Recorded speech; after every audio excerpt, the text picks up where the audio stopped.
Marcus deserves to manage the retirement fund, Amanda. He's better with money, my mother said, not even looking at me as she arranged flowers in her new crystal vase, the one I'd bought her last month.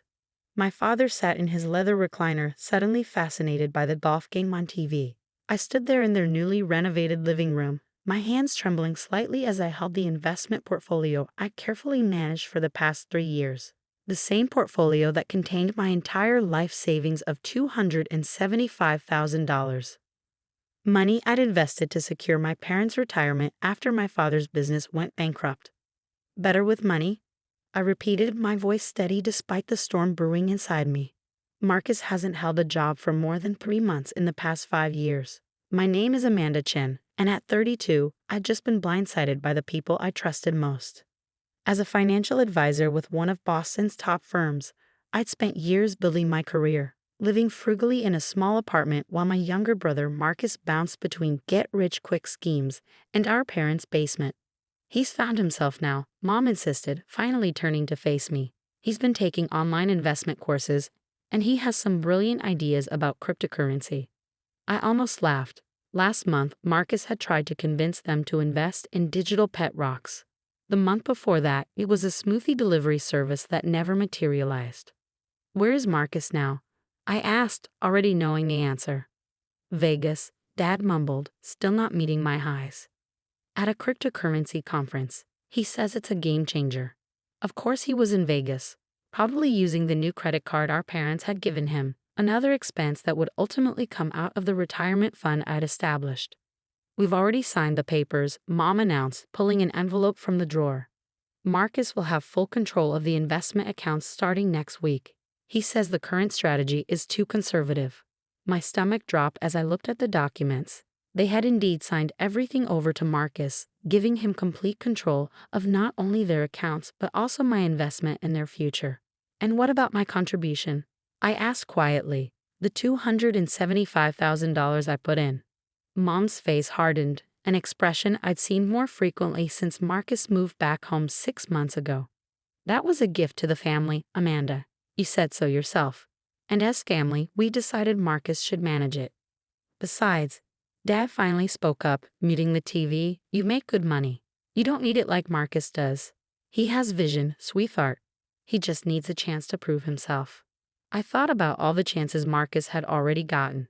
The college tuition they paid 3 times as he switched majors before dropping out. The failed startup they funded. The car they bought him after he crashed his previous one, which they'd also bought. Meanwhile, I'd worked through college, earned my MBA at night while working full-time, and built a career from scratch. But none of that seemed to matter. There's something else, Mom said, her voice taking on that familiar dismissive tone. We think it's best if you step back from family matters for a while. Marcus feels intimidated by your presence. He can't flourish with you looking over his shoulder. You're cutting me out? I asked, disbelief coloring my voice. Just until Marcus finds his footing, Dad added quickly. It's nothing personal, Princess. We just need to give your brother space to succeed. I looked around the room, at the new furniture I'd helped them choose, the renovations I'd funded, the family photos where Marcus always stood front and center while I smiled from the background. Something inside me shifted, like a lens finally coming into focus. I understand, I said, my voice calmer than I felt. You've made your decision. Don't be dramatic, Amanda, Mom sighed. We're not cutting you out. We're just prioritizing Marcus's growth right now. I nodded, gathering my papers. One question. Did Marcus happen to mention which cryptocurrency conference he's attending in Vegas? The big one, Dad stumbled. The important one. He said everyone who's anyone in crypto will be there. I smiled, pulling out my phone. That's interesting, I said, dialing a number. Because I just got back from Vegas yesterday. The only crypto conference this week was canceled 2 months ago. The color drained from my mother's face as I held up my phone, showing them the conference website's cancellation notice. But Marcus said. I'm sure he did. I interrupted, heading for the door. Good luck with your new financial manager. I hope those digital pet rocks work out for you. I walked out, closing the door on their stunned faces. They had no idea what I'd set in motion with that phone call. But they were about to find out. The next morning, while my parents were still processing yesterday's revelation about Marcus's fake conference, I was in my office making calls. Years of working in financial services had taught me one crucial lesson: always have a backup plan. My phone buzzed with desperate messages from my parents. Amanda, please call us. Marcus isn't answering his phone. Sweetie, we may have been hasty yesterday. Princess, let's talk about this. I ignored them all, focusing instead on the email from my lawyer confirming what I'd suspected. The power of attorney documents Marcus had convinced them to sign had one fatal flaw. They'd been notarized by someone whose license had expired 3 months ago. Ms. Wilson, are you sure you want to proceed with this? My lawyer asked during our morning call. Once we file these papers, your brother's financial activities will be under intense scrutiny. Do it, I replied, thinking about the alert I'd received last night from the monitoring system I'd secretly placed on the retirement account. Marcus had already attempted to transfer $50,000 to a casino in Vegas. Fortunately, I'd anticipated something like this. The day my parents had started talking about Marcus's financial genius, I'd added some protective measures to the account. Any transfer over $10,000 required additional verification. Verification that would trigger an automatic fraud investigation. By noon, my phone was ringing nonstop. This time it was Marcus. What did you do? He hissed when I finally answered. The casino's threatening to call the police. Really? Which casino? The one hosting the non-existent crypto conference. There was a long pause. Look, sis, you don't understand. I found this amazing investment opportunity. Save it, I cut him off. The only reason the police haven't been called yet is because I intercepted the fraud alert. You have exactly 1 hour to return to Mom and Dad's house. If you're not there, I'm letting the investigation proceed. You wouldn't, he challenged, but I could hear the uncertainty in his voice. Try me, 1 hour, Marcus. I hung up and called my parents. Family meeting in 1 hour, I said before they could speak. I suggest you have all the financial documents ready. When I arrived at their house exactly an hour later, Marcus's car was in the driveway, still covered in desert dust from Vegas. Inside, I found exactly what I expected. Marcus trying to charm our parents with elaborate explanations while they looked on worriedly. Amanda, Mom started, your brother was just explaining. I held up my hand, placing my laptop on the coffee table. Let me explain instead. I pulled up several documents on the screen. First, here's proof that the crypto conference was canceled months ago. Second, here's the casino receipt showing Marcus tried to transfer $50,000 from your retirement fund last night. It was a temporary transfer, Marcus protested.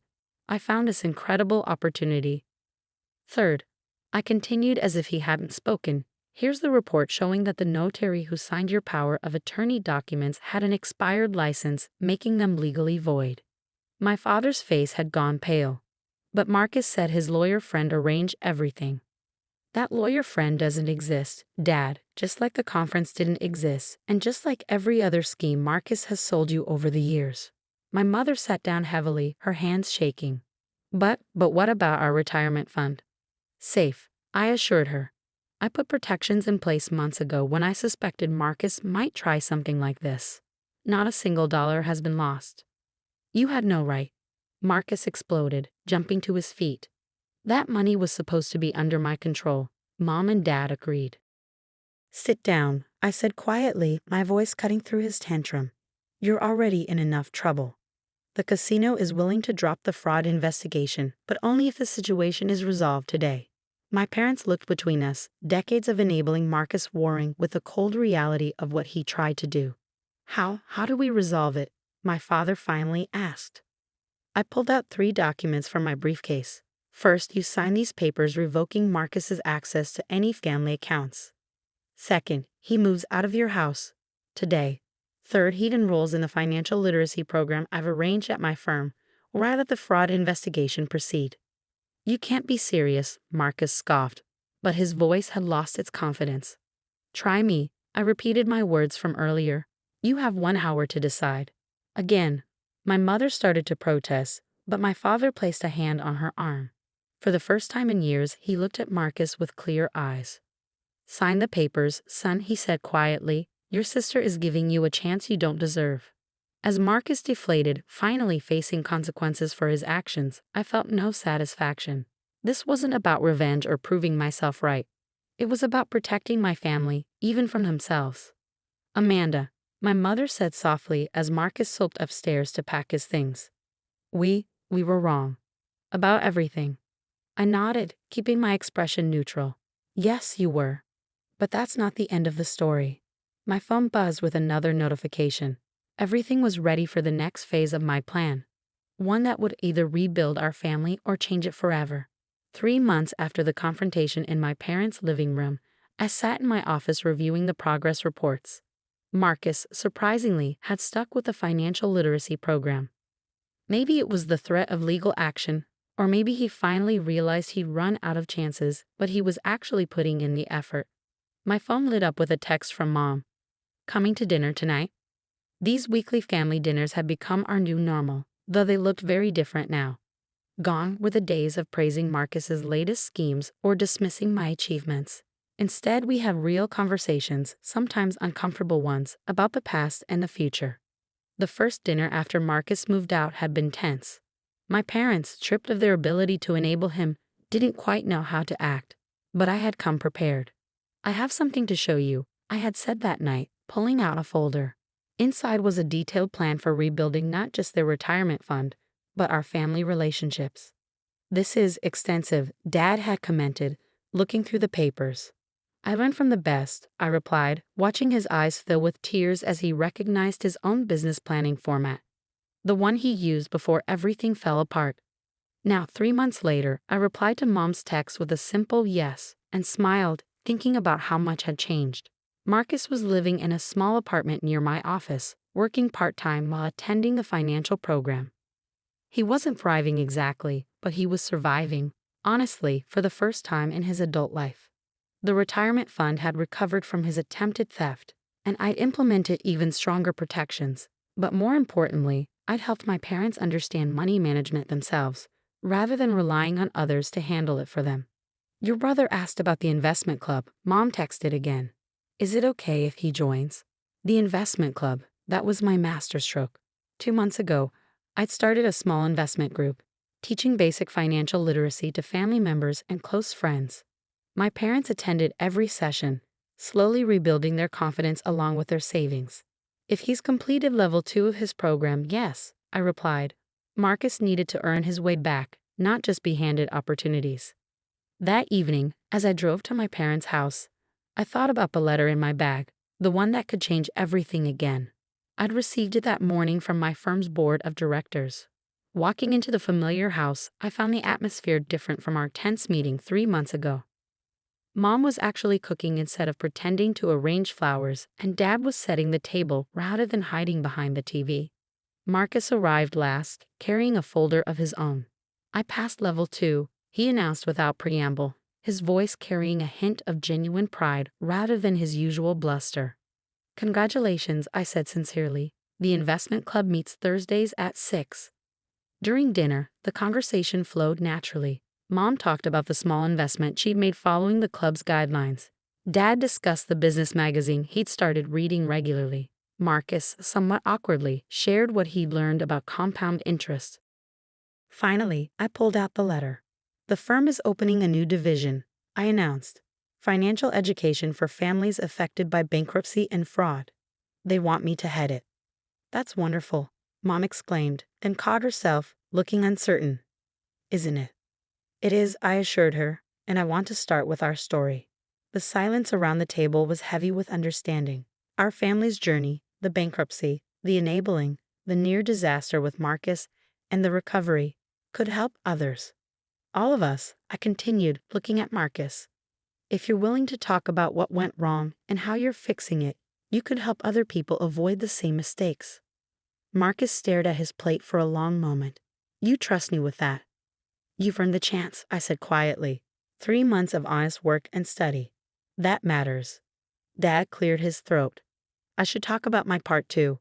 How I failed as a business owner and a father. How I tried to fix my mistakes by enabling worse ones.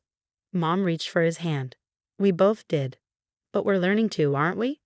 I looked around the table, at my mother, finally seeing her children clearly, at my father, accepting responsibility instead of hiding from it.